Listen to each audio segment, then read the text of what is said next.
ಒಂದು ದಿನ ಮುಷ್ಕರವನ್ನ ಮುಂದೂಡೋದಕ್ಕೆ ಈಗ ಹೈಕೋರ್ಟ್ ಸಲಹೆಯನ್ನ ಕೊಟ್ಟಿದೆ.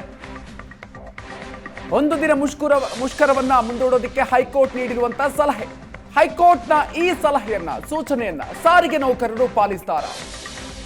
ಈ ವಿಚಾರಕ್ಕೆ ಸಂಬಂಧಪಟ್ಟಂತೆ ಮತ್ತೊಂದು ಸುತ್ತಿನ ಮೀಟಿಂಗ್ ನಡೆಯಲಿದೆ. ಇವತ್ತು ಮಧ್ಯಾಹ್ನದಿಂದಲೂ ಕೂಡ ಸಾಕಷ್ಟು ಈ ವಿಚಾರಕ್ಕೆ ಸಂಬಂಧಪಟ್ಟಂತೆ ಬೆಳವಣಿಗೆಗಳು ಆಗ್ತಾ ಇದೆ.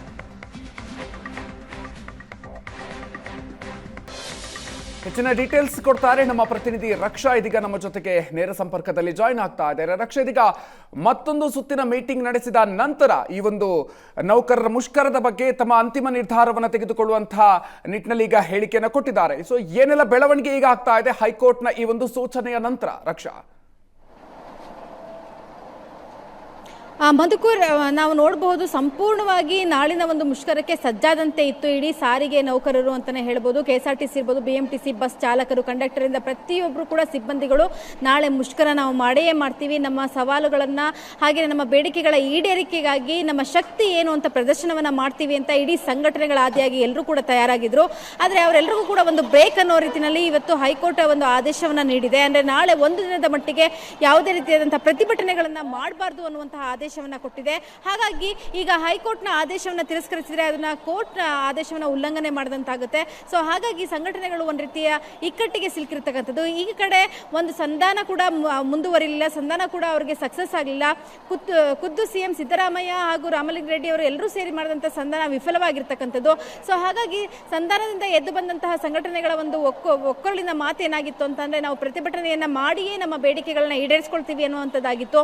ಆದರೆ ಇದೀಗ ಹೈಕೋರ್ಟ್ ಕೊಟ್ಟಿರುವಂತಹ ಒಂದು ತೀರ್ಪಿನ ಅನ್ವಯವಾಗಿ ಯಾವ ರೀತಿಯಾಗಿ ನಾವು ಮುಂದಿನ ಹೆಜ್ಜೆಯನ್ನು ಇಡಬೇಕು ಅನ್ನೋ ನಿಟ್ಟಿನಲ್ಲಿ ಸಾಕಷ್ಟು ಚರ್ಚೆ ನಡೀತಿರ್ತಕ್ಕಂಥದ್ದು. ಸದ್ಯ ನಾನು ಬೆಂಗಳೂರಿನ ಮೆಜೆಸ್ಟಿಕ್ ನಲ್ಲಿ ಇರ್ತಕ್ಕಂಥದ್ದು. ಸೊ ಇಲ್ಲಿ ಸಾಕಷ್ಟು KSRTC ವಾಹನಗಳು ಈಗಾಗಲೇ ತಮ್ಮ ಊರುಗಳ ಕಡೆ ಪ್ರಯಾಣವನ್ನು ಬೆಳೆಸಲಿಕ್ಕೆ ರೆಡಿಯಾಗಿರ್ತಕ್ಕಂಥದ್ದು. ಸಾಕಷ್ಟು ಜನ ಮಾತಾಡಿಸ್ಲಿಕ್ಕೆ ನಾವು ಪ್ರಯತ್ನವನ್ನ ಪಡ್ತಾ ಇದ್ವಿ. ಆದರೆ ಎಲ್ರಿಗೂ ಒಂದು ಭಯ ಇರ್ತಕ್ಕಂಥದ್ದನ್ನ ನಾವು ನೋಡಬಹುದಾಗಿದೆ. ಯಾಕಂತಂದ್ರೆ ಎಲ್ಲಿ ನಾವು ಮಾತನಾಡಿದ್ರೆ ಇಕ್ಕಟ್ಟಿಗೆ ಸಿಲ್ಕೋತೀವಿ ಅಂತ. ಯಾಕಂದ್ರೆ 2020 ನಲ್ಲಿ ಇವರು ಪ್ರತಿಭಟನೆಯನ್ನ ಮಾಡಿರ್ತಾರೆ. ಆ ಸಂದರ್ಭದಲ್ಲಿ ಪ್ರತಿಭಟನೆಯಲ್ಲಿ ವಜಾಗೊಂಡಂತ ಸಾಕಷ್ಟು ಜನರನ್ನ ಮಾತಾಡಿಸುವಂತ ಪ್ರಯತ್ನವನ್ನೇ ಮಾಡಿಲ್ಲ. ಸೊ ಹಾಗಾಗಿ ನಾನು ಮತ್ತಷ್ಟು ಜನನ ಮಾತಾಡಿಸುವಂತ ಪ್ರಯತ್ನವನ್ನ ಮಾಡ್ತೀನಿ. ಒಂದಷ್ಟು ಜನ ಸಿಬ್ಬಂದಿಗಳು ಇದ್ದಾರೆ, ಅವ್ರನ್ನ ಮಾತಾಡಿಸೋ ಪ್ರಯತ್ನವನ್ನ ಮಾಡ್ತೀನಿ. ನಾಳಿನ ಪ್ರತಿಭಟನೆಯ ಬಗ್ಗೆ ಅವರು ಏನು ಹೇಳ್ತಾರೆ ಅಂತ ಕೇಳೋಣ. ಸೊ ಸ್ವಲ್ಪ ಆತಂಕ ಇದೆ ಸಿಬ್ಬಂದಿಗಳಿಗೆ. ಸರ್, ನಾಳಿನ ಪ್ರತಿಭಟನೆಗೆ ನೀವು ಯಾವ ರೀತಿಯಾದ ಸಹಕಾರವನ್ನು ಕೊಡೋಕ್ಕೆ ರೆಡಿಯಾಗಿದ್ದೀರಾ? ಹೈಕೋರ್ಟ್ ಕೂಡ ಒಂದು ಆದೇಶವನ್ನು ಮಾಡಿದೆ. ಈ ನಿಟ್ಟಿನಲ್ಲಿ ನಿಮ್ಮ ನಿರ್ಧಾರ ಏನಾಗಿರ್ತಕ್ಕಂಥದ್ದು ಸರ್? ಮೇಡಮ್, ನಂದು ಬಾರ್ ಡ್ಯೂಟಿ ಅಂದರೆ ಇವತ್ತು ಹತ್ತಿ ನಾಳೆ ಡ್ಯೂಟಿ ಇಳಿಯೋದು. ನನ್ನ ಡ್ಯೂಟಿ ಏನು ಮಾಡಲೇಬೇಕಾಗ್ತದೆ, ನನ್ನ ಡ್ಯೂಟಿ ನಾನು ಮಾಡಲೇಬೇಕಲ್ವ. ಹಾಗಾಗಿ ಇವಾಗ ಡ್ಯೂಟಿ ಎತ್ತಿರೋದು. ನಾನು ಇವತ್ತು ಸಿರಾ ಹಾಲ್ಟಿಂಗ್ ಆಗಬೇಕು. ನಾಳೆ ಮತ್ತೆ ಸಿರಾದಿಂದ ತುಮಕೂರು ಬಂದು ಮತ್ತೆ 4 ಸಿಗಲ್ ತುಮಕೂರು ಬೆಂಗಳೂರು ಮಾಡಲೇಬೇಕು. ನನ್ನ ಕರ್ತವ್ಯ ಹೆಂಗಿರೋದು ನಾನು ನಾಳೆ ಡ್ಯೂಟಿ ಇಳಿತೀನಿ. ನಾಳೆ ಡ್ಯೂಟಿ ಇಳಿತೀರಾ ನೀವು? ಸೊ ಈ ಒಂದು ಬೇಡಿಕೆಗಳ ವಿಚಾರವಾಗಿ ನೀವೇನು ಹೇಳ್ತೀರಾ ಸರ್? ಯಾಕಂದ್ರೆ ವೇತನವೂ ಕೂಡ ಪರಿಷ್ಕರಣೆ ಆಗಬೇಕು, ಹಾಗೆ ಹಳೆಯ ಒಂದು ಬಾಕಿ, ನಿಮ್ಮ ವೇತನದ ಬಾಕಿ ಏನಿದೆ ಅದನ್ನು ಕೂಡ ಕೊಡಬೇಕು ಅನ್ನೋಂಥದ್ದು ಪ್ರಮುಖ ಬೇಡಿಕೆ ಆಗಿದೆ. ಸೊ ಈ ಡೆವಲಪ್ಮೆಂಟ್ ಎಲ್ಲ ನಿಮ್ಗೆ ಗಮನಕ್ಕೆ ಬಂದಿರುತ್ತೆ. ನಿಮ್ಮ ನಿರ್ಧಾರ ಏನು ಸರ್? ಅದು ಸರ್ಕಾರ ತೀರ್ಮಾನ ತಗೊಳ್ಳೋದು ಮೇಡಮ್. ಮತ್ತೆ ಈಗ ಯೂನಿಯನ್ನವ್ರು ಏನೋ ಚರ್ಚೆ ಮಾಡ್ತಿದ್ದಾರಲ್ಲ, ಯೂನಿಯನ್ ಅವರೆಲ್ಲ ಅದನ್ನ ಕೂತ್ಕೊಂಡು ಎಲ್ಲ ಚರ್ಚೆ ಮಾಡ್ತಾರೆ, ಬಗೆಹರಿಸ್ತಾರೆ ಅಂತ ನಮ್ಮ ನಂಬಿಕೆ ಇದೆ. ಕಾಯ್ತೀವಿ. ಸಿಬ್ಬಂದಿಗಳು ಹೇಳುವಂತ ಮಾತು ಮಧುಕರ್, ಅಂದ್ರೆ ಯೂನಿಯನ್ ಅವರು ಏನು ಚರ್ಚೆ ಮಾಡ್ತಿದ್ದಾರೆ ಅದನ್ನ ಬಗೆಹರಿಸರೆ ಅನ್ನುವಂತ ಒಂದು ನಿಟ್ಟಿನಲ್ಲಿ ಆಶಯವನ್ನ ನಾವು ಒಳಗೊಂಡಿದ್ದೀವಿ. ಸೊ ಹಾಗಾಗಿ ಯೂನಿಯನ್ ಅವರು ಬಗೆಹರಿಸುವಂತ ಎಲ್ಲ ಸಾಧ್ಯತೆಗಳು ಇದೆ ಅಂತಕ್ಕಂಥದ್ದು.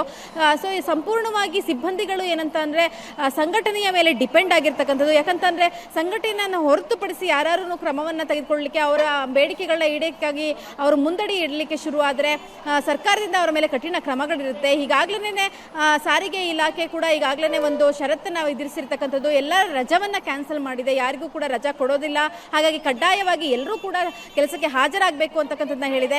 ಇವೆಲ್ಲ ಒಂದು ಮಾನದಂಡಗಳನ್ನ ಇವ್ರ ಮೇಲೆ ಹೇರಿಕೆ ಮಾಡಿರೋದ್ರಿಂದ ಎಲ್ಲೋ ಒಂದ್ ಕಡೆ ವಜಾ ಆಗ್ಬೋದು, ಪನಿಷ್ಮೆಂಟ್ ಆಗ್ಬೋದು, ಈ ರೀತಿಯಾದಂತಹ ಒಂದು ಭಯ, ಆತಂಕ ಸಿಬ್ಬಂದಿಗಳಲ್ಲಿದೆ. ಹಾಗಾಗಿ ಸಂಘಟನೆ ಯಾವ ತೀರ್ಮಾನವನ್ನ ತೆಗೆದುಕೊಂಡು ಯಾವ ರೀತಿಯಾದಂತಹ ಕರೆಯನ್ನ ಕೊಡುತ್ತೆ, ಮುಷ್ಕರಕ್ಕೆ ಕರೆಯನ್ನ ಕೊಡುತ್ತಾ ಅಥವಾ ಒಂದು ದಿನ ಸಂಘಟನೆ ಕಾದು ನೋಡುತ್ತಾ ಅನ್ನುವಂತಹ ನಿಟ್ಟಿನಲ್ಲಿ ಕೂಡ ಸಾಕಷ್ಟು ಜನ ಸಿಬ್ಬಂದಿಗಳು ಆ ಒಂದು ಕರೆಗೆ ಕಾಯ್ತಾ ಇರ್ತಕ್ಕಂಥದ್ದನ್ನ ನಾವಿಲ್ಲಿ ಗಮನಿಸಬಹುದಾಗಿರ್ತಕ್ಕಂಥದ್ದು. Madhukar, okay, thank you Raksha ಡೀಟೇಲ್ಸ್ಗೆ.